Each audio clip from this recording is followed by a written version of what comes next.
Assalamu alaikum. Hi everyone. I hope you all of you are fine. আজকে আমরা যে লেসনটা নিয়ে আমরা শিখব সেই লেসনটাতে কারেন্ট সিচুয়েশনে কিভাবে আপনি আপনার ফিলিংসগুলো কথাগুলো আপনি ডিসক্রাইব করবেন কারেন্ট সিচুয়েশনে। Do you want to speak English? If your answer is yes, then yes, this channel is only for you. I am Mr. Rubel Karim, human potential trainer, as well as of course your English trainer.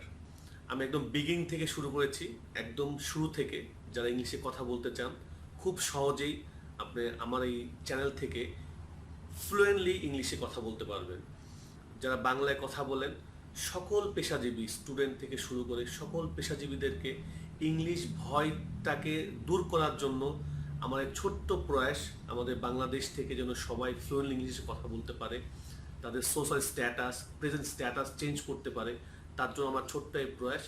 যদি আপনাদের এই ভিডিওটি ভালো লাগে অবশ্যই subscribe করবেন এবং share করে ওই সমস্ত মানুষ যারা ছোট ছোট শহর বা গ্রামে থাকে, যাদের অ্যাবিলিটি নেই ভালো একটা ট্রেনিং বা কোচিং সেন্টার বা ভালো একটা জায়গা থেকে স্পোকেন ইংলিশ শেখার জন্য বার্তা শিখতে আগ্রহী, তাদেরকে একটু সহযোগিতা করার জন্য প্লিজ ভিডিওটি শেয়ার করবেন এবং আমার সঙ্গে থাকবেন। আশা করি আপনারা ভিডিওটি এনজয় করবেন। সো চলুন আমরা মেন লেসনে চলে যাওয়া যাক। Welcome to my spoken English club. Today, basically, we are going to lesson 3. First of all, we will learn the present situation. That's mean how to describe the present situation. So, বর্তমানকালে আমরা কিভাবে কথা বলতে হয় আজকে আমরা এই লেসনে সেটা আমরা শিখব। তার সঙ্গে একটা জিনিস আমরা শিখব, বাক্যের শেষে তে বা র থাকলে, বাক্যের শেষে যদি ক্রিয়ার সঙ্গে তে বা র থাকে তাহলে সেই বাক্যগুলো আমরা কিভাবে তৈরি করতে হয়। সো আমরা এর আগে শিখেছি বন্ধু, বর্তমানকালে সাবজেক্ট প্লাস ভার্ভ বা ডু ফর্ম বলে, সেই ডু ফর্মের সঙ্গে কিভাবে এটা ব্যবহার করতে হয় তে বা র থাকলে সেটা আমরা এখন শিখব। সো ভার্ভের শেষে তে বা র বুঝালে ভার্ভের পূর্বে টু বসে। রুলস যেগুলো আসবে আমার লেসনে, সো সবাইকে রিকোয়েস্ট করে বলবো রুলসগুলো একবার ঠুটস্থ করে ফেলবেন, তাহলে আপনি যখন সেন্টেন্স তৈরি করবেন তখন আপনার সুবিধা হবে সেন্টেন্স তৈরি করার ক্ষেত্রে। তো ঠিক আছে, আমরা তো দেখি উদাহরণগুলো কীভাবে হচ্ছে। যেমন আমি খেলতে চাই, এখানে একটা জিনিস খেয়াল করুন, এখানে কিন্তু দুইটা ভার্ভ ইউজ করা হচ্ছে।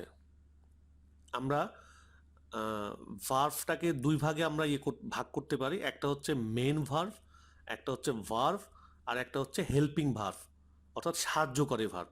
তো আপনি যখন তে বা র আপনার সেন্টেন্সে থাকবে তখন কিভাবে সেন্টেন্সটা তৈরি করতে হয় সেটা আমরা একটু ভালো করে খেয়াল করি। এখানে যেটা হচ্ছে সেটা আমি খেলতে চাই, এখানে চাই যেটা আছে এটা হচ্ছে আমার মেন ভার্ভ, অর্থাৎ আপনি যদি ডু ফর্মে ফিরে যান, আমি চাই আই ওয়ান্ট, সেক্ষেত্রে কি হচ্ছে আমি হচ্ছে কর্তা, চাই হচ্ছে মেন ভার্ভ। হ্যাঁ, তো এখানে কিন্তু আরেকটা ভাব চলে আসছে খেলতে, কিন্তু খেয়াল করুন আমাদের যে রুলসটা ছিল যে ভার্ভে ক্রিয়ার সাথে যদি তে বা র থাকে তাহলে আমরা সেন্টেন্সটা কীভাবে তৈরি করব। তো এখানে সেই উদাহরণটা চলে আসছে, যেমন আমি খেলতে চাই, এখানে দুইটা ভার্ভ ইউজ করা হয়েছে কিন্তু একটা সেন্টেন্সে, কিন্তু একটা ভার্ভকে আমরা বলবো মেন ভার্ভ আর একটা ভার্ভকে বলবো আমরা নর্মালি ভার্ভ বলবো, ঠিক আছে। তো সেই ক্ষেত্রে আমরা যদি সেন্টেন্সটা আমরা তৈরি করি কি হবে, আই ওয়ান্ট। আই ওয়ান্ট মানে কি, আমরা কিন্তু সেই ডু ফর্মটা ইউজ করলাম। প্রিয় বন্ধুগণ একটা জিনিস খেয়াল রাখবেন, আমি প্রথমেই কিন্তু একদম বিগিনিং থেকে শুরু করছি, এই জন্য এই সেন্টেন্স মেকিংয়ের ক্ষেত্রে এই ফর্মগুলোই কিন্তু বারবার আপনার সামনে আসবে। সুতরাং আপনি যদি প্রথম থেকে এই ফর্মগুলো ভালোভাবে আয়ত্ত করতে পারেন আপনার স্পোকেন ইংলিশের জন্য অনেক ইজি হয়ে যাবে, ট্রাস্ট মি, অনেক ইজি হয়ে যাবে। তো সুতরাং আমি যদি বলি আমি চাই, তাহলে কি হতো, আই ওয়ান্ট, আমি চাই। বাট এখানে আরেকটা ভার্ব আছে কি, খেলা, প্লে মানে কি খেলা, তাহলে তাহলে তাহলে সেন্টেন্সটা তৈরি হবে আই ওয়ান্ট প্লে।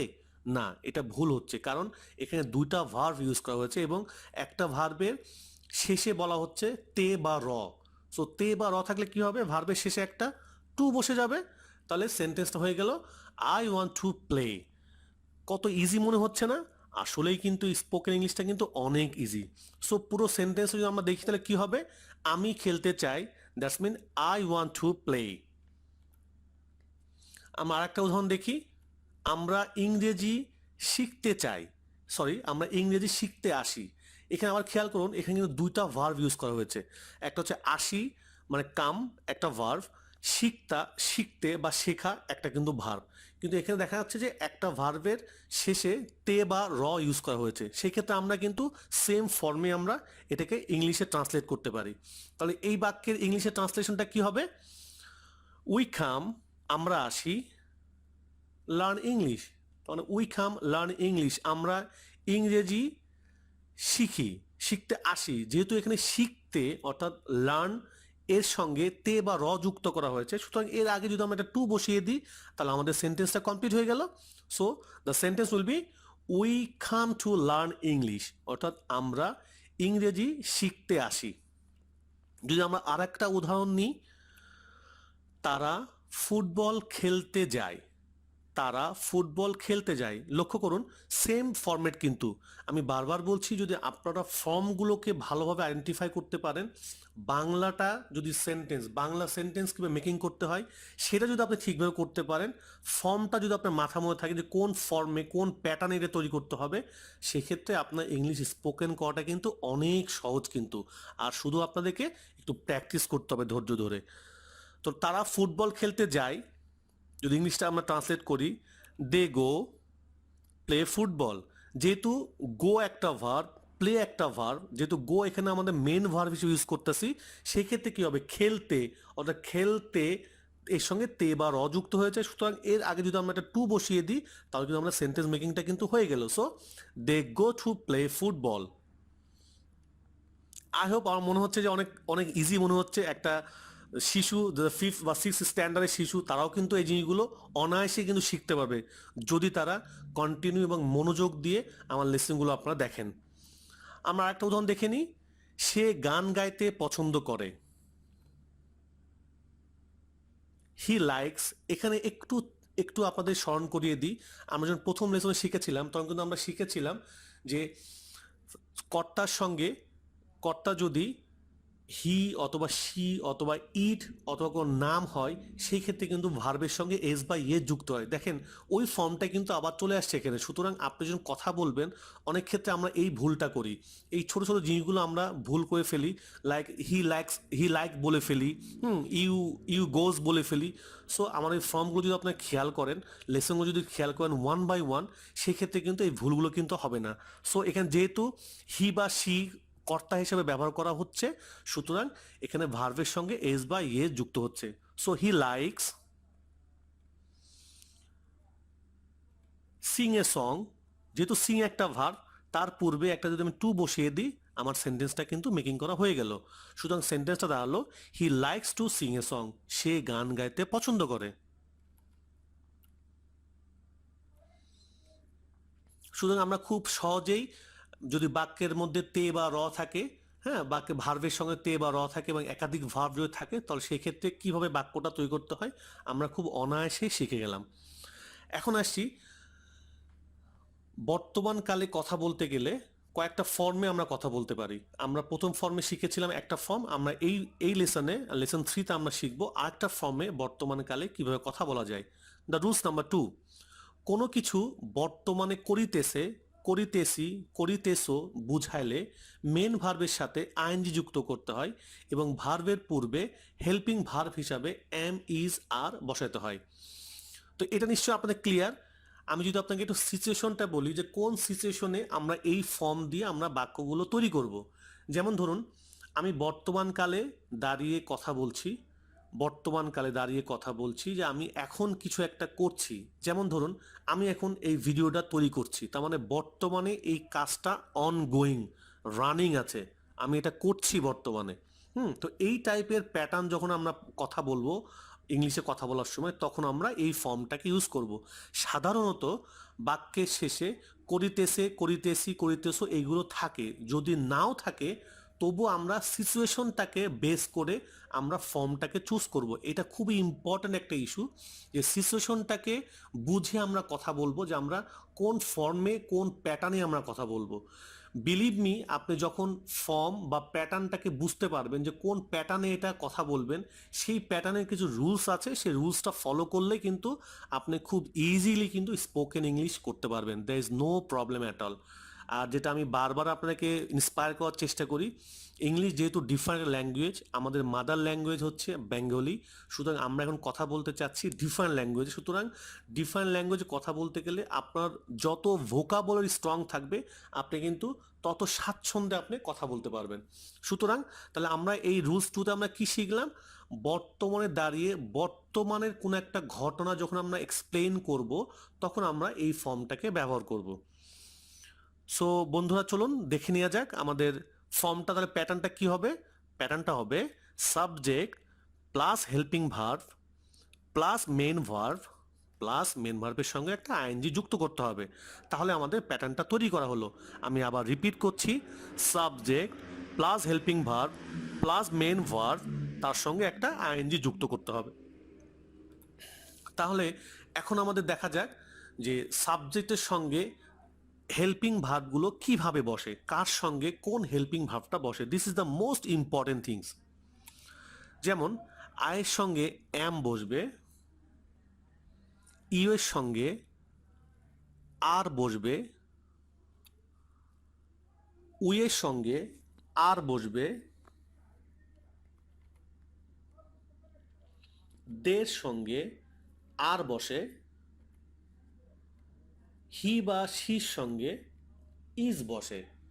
সো এই এই ফর্মটা কিন্তু আপনাদের কিন্তু অবশ্যই ঠুটস্থ করতে হবে, যে আপনি যখন ইংলিশে কথা বলতে যাবেন তখন কিন্তু এই প্যাটার্নগুলো যখন আসবে, আই দিয়ে আপনি যখন কথা বলবেন এই এই সিচুয়েশনে, ইউ দিয়ে যখন কথা বলবেন, তখন কিন্তু আপনাকে মাথার মধ্যে ঠুটস্থ থাকতে হবে যে আয়ের সঙ্গে কি বসবে, ইউ এর সঙ্গে কি বসবে, উ এর সঙ্গে কি বসবে। ঠিক আছে? ছোট ছোট জিনিস কিন্তু আমরা যদি একটু খেয়াল করি, তাহলে ইনশাল্লাহ অনেক ইজিলি এবং ফ্লুয়েন্টলি আপনি ইংলিশে কথা বলতে পারবেন। সো আমরা একটু উদাহরণ দেখানো যাক। যেমন আমি খেলিতেছি, আপনি যখন এই কথাটা বলবেন তখন প্রথমে কিন্তু আপনাকে ভাবতে হবে যে আমি কোন প্যাটার্নে কথাটা বলবো, যে এটা কোন সময়কালে কথা বলছে, সেই সময়কালের মধ্যে কোন প্যাটার্নে আমি কথা বলতে যাচ্ছি। আমি কথা বলতে যাচ্ছি আমি খেলিতেছি, অর্থাৎ বর্তমানে আমি যে কাজটা করছি বর্তমানে আমি। ঠিক আছে? সুতরাং এই ফর্মটা আমাদের কোন প্যাটার্নে আসবে? আমাদের প্যাটার্নে আসবে subject plus helping verb plus main verb, main ভার্বের সঙ্গে আইএনজি যুক্ত করলে আমাদের সেন্টেন্সটা তৈরি করা হয়ে গেল। সো আয়ের সঙ্গে কি বসে? আয়ের সঙ্গে বসবে অ্যাম। সুতরাং আমরা যদি এই সেন্টেন্সটা আমরা তৈরি করি, আমি খেলিতেছি, that's mean I am playing. আমরা ইংরেজি শিখিতেছি, আমরা বর্তমানে ইংরেজি শিখিতেছি, মানে বর্তমানে কাজটা আমি করছি। সুতরাং আমরা এই প্যাটার্নে আমরা এই কাজটা, এই ট্রান্সলেটটা আমরা করতে পারি। ইংলিশটা কি হবে? আমরা উই ইংরেজি শিখিতেছি, লার্নিং ইংলিশ। সো লার্ন হচ্ছে ভার্ব, তার সঙ্গে আইএনজি যুক্ত হয়েছে, এবং আমাদের আর বাকি কি আছে? বাকি আছে হেল্পিং ভার্ব। সুতরাং ওয়ের সঙ্গে কি বসে? ওয়ের সঙ্গে আর বসে। সো আমরা যদি এটাকে ট্রান্সলেট করি, ট্রান্সলেশন দাঁড়াবে উই আর লার্নিং ইংলিশ। অতি সহজে দেখুন আমরা বাক্য তৈরি করা কিন্তু শিখে গেছি। কিন্তু আমরা যদি আরেকটা উদাহরণ দেখি, তারা ফুটবল খেলিতেছে, তারা দ্যাটস মিন দে ফুটবল খেলতেছে, প্লেয়িং ফুটবল। দের সঙ্গে হেল্পিং ভার্ব হিসাবে একটা আর বসালে কিন্তু আমাদের সেন্টেন্সটা তৈরি করা হয়ে গেল। That's mean they are playing football. So আমরা যে ভুলটা করি সেটা হচ্ছে যে আমরা দে আর বলি, কিন্তু প্লে এর সঙ্গে আইএনজি যুক্ত করতে হবে, এটা আমরা স্পোকেনের ক্ষেত্রে মাঝে মাঝে ভুল করে ফেলি। অথবা দে প্লেয়িং ফুটবল, অর্থাৎ সাবজেক্টের সঙ্গে পরে আমরা যখন ভার্বের সঙ্গে আইএনজি যুক্ত করছি, তখন কিন্তু আমরা একটা অক্সিলারি ভার্বটা ইউজ করতে ভুলে যাই। আর একটা জিনিস সহজ মনে রাখার সহজ একটা বুদ্ধি হচ্ছে, যেহেতু প্লেটা ভার্ব, এটা আমরা জানি প্লে মানে খেলা, তো যেহেতু প্লের সঙ্গে আইএনজি যুক্ত হচ্ছে, এই আইএনজি যুক্ত হওয়ার কারণে আমাদেরকে একটা হেল্পিং ভার্ব ধার করতে হবে। এটাও যদি আপনি মনে রাখেন তবু সহজ হবে। যেমন আমি যদি কম্পেয়ার করি ডু ফর্মের সঙ্গে, আই প্লে আমি খেলি, ওখানে কিন্তু আই প্লে, ওখানে কিন্তু আইএনজি হেল্পিং ভার্ব ইউজ করতে হচ্ছে না। কিন্তু যখনই আমি ভার্বের সঙ্গে মেন ভার্বের সঙ্গে আইএনজি যুক্ত করছি, তখন আমাকে মনে রাখতে হবে যেহেতু ভার্বের সঙ্গে একটা আইএনজি যুক্ত হয়েছে, সুতরাং এখানে আমার একটা অক্সিলারি ভার্ব বা সাহায্যকর একটা ভার্ব আমাকে ধার করতে হবে। কি ধার করতে হবে? লাইক আমি যার। সুতরাং এটা আমরা তো জেনে গেছি অলরেডি, আয়ের সঙ্গে কি হবে, ওয়ের সঙ্গে কি হবে। সো এটা একটা ট্রিক্স, জাস্ট মনে রাখার একটা ট্রিক্স। সে গান গাইতেছে, যদি আমরা ট্রান্সলেট করি, হি সিঙ্গিং এ সং, এর সঙ্গে একটা অক্সিলারি ভার্ব যদি ব্যবহার করি, আমাদের ট্রান্সলেটটা হয়ে গেল, he is singing a song, সে গান গাইতেছে। আমি কথা বলতেছি, আই মানে আমি, স্পিকিং মানে কথা বলা বা বলতেছি, এখন আমি কথা বলতেছি। তো যেহেতু স্পিকিং একটা ভার্ব, তার সঙ্গে আইনি যুক্ত করেছি, একটা অক্সিলারি ভার্ব ইউজ করলে হয়ে গেল, আই এম স্পিকিং, আমি কথা বলতেছি। Very simple. Masud দৌড়াইতেছে,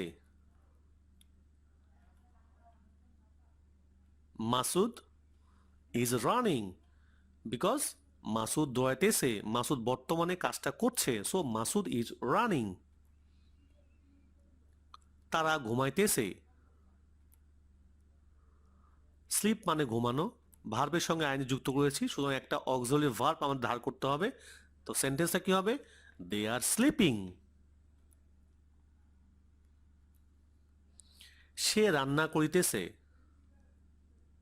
she cooking, একটা ভার্ব ইউজ করবো, auxiliary verb, she is cooking.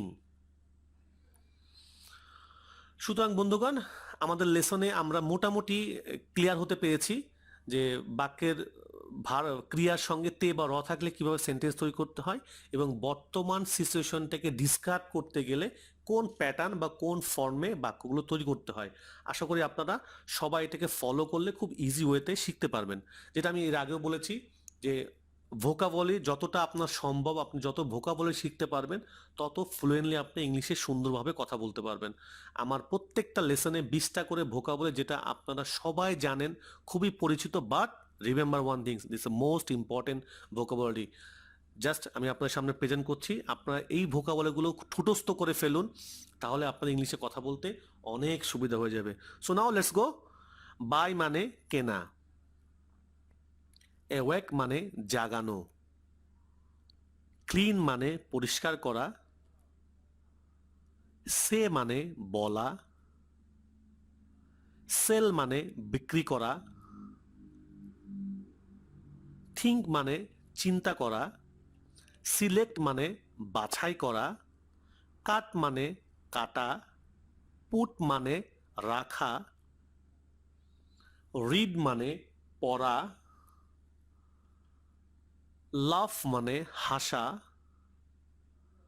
Weep মানে কান্না করা, বিয়ার মানে বহন করা, বাইন্ড মানে বাধা, ঠেল মানে বলা, ড্রাইভ মানে চালানো, রাইজ মানে উঠা, ওয়েক মানে জাগা বা জাগানো, লিড মানে পরিচালনা করা, খিপ মানে রাখা।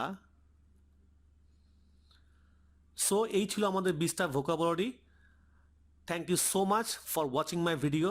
যদি ভিডিওটি ভালো লাগে অবশ্যই সাবস্ক্রাইব করুন আমার নেক্সট লিসনটা খুব সহজে পাওয়ার জন্য। Thanks again, thank you so much.